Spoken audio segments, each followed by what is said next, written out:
एक बार की बात है जब पांचों भाइयों में सबसे बड़े युधिष्ठिर इंद्रप्रस्थ नगर पर राज कर रहे थे। उस समय हस्तिनापुर का राजकुमार दुर्योधन था और पांचों पांडव उसके चचेरे भाई थे।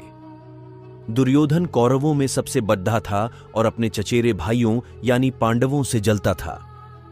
दुर्योधन सबसे ज्यादा अपने चालाक मामा शकुनी को मानता था। शकुनी ने दुर्योधन को सलाह दी वो पांडवों को जुआ खेलने के लिए आमंत्रित करे। पांडवों ने अपने भाई दुर्योधन का निमंत्रण स्वीकार कर लिया। उस सभा में भरत वंश के शासक धृतराष्ट्र, भीष्म पितामह, द्रोणाचार्य और महात्मा विदुर जैसे महान लोग भी उपस्थित थे। शकुनी मामा ने छल कपट से पांडवों को हराना शुरू किया। इस खेल में पांडव अपना राज्य हार गए।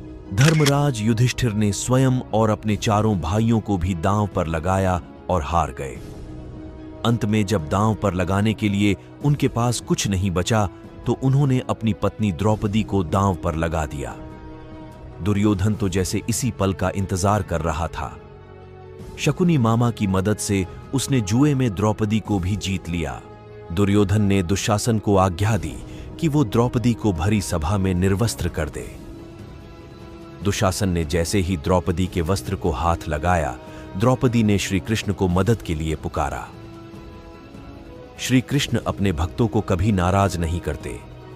कृष्ण ने जब द्रौपदी की करुण पुकार सुनी तो उन्होंने द्रौपदी की साध्यधि को बरहाना शुरू कर दिया। दुशासन द्रौपदी का चीर खींचता रहा, लेकिन वो जितना खींचता वस्त्र उतना बढ़ता जाता। अंत में दुशासन थक कर हार गया, किंतु द्रौपदी का वस्त्र हरण नहीं कर सका। ऐसा कहा जाता है महाभारत युद्ध के पीछे सबसे बद्धा कारण द्रौपदी चीर हरण ही था।